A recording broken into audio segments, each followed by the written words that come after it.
hablando precisamente de la Asociación Nacional Republicana Partido Colorado, esta mañana sus autoridades se presentaron ante el Ministerio Público para ponerse a disposición en cuanto a la investigación de estas firmas falsificadas.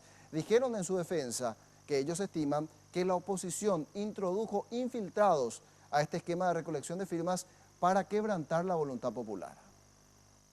Varios casos surgieron a través de las redes sociales respecto a personas que afirmaron no haber firmado nunca la planilla pro enmienda y cuyos nombres aparecían en las listas.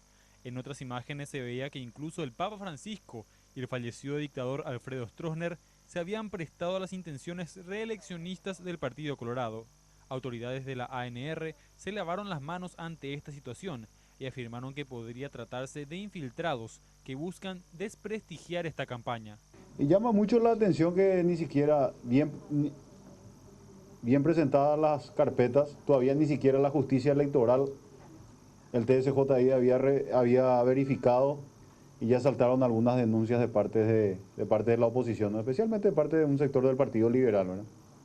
Este viernes se presentaron ante la Fiscalía para ponerse a disposición, ya que afirman no tienen nada que ocultar y que aún eliminando más del 50% de las planillas, ya superan el número requerido para realizar la petición. Nosotros no creamos ni usamos documentos falsificados. Nosotros recolectamos 366.000 firmas. Inicialmente se siguen juntando las firmas, de los cuales solamente se necesitaban 30.000 firmas. Y en todo este tipo de trabajo siempre hay un margen de error de 10 a 15%.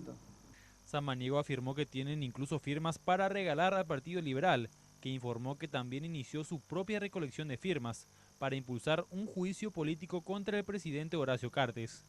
Este viernes la ANR iniciará una caravana en Concepción con el objetivo de continuar recolectando firmas que serán presentadas nuevamente la semana que viene ante el TSJE.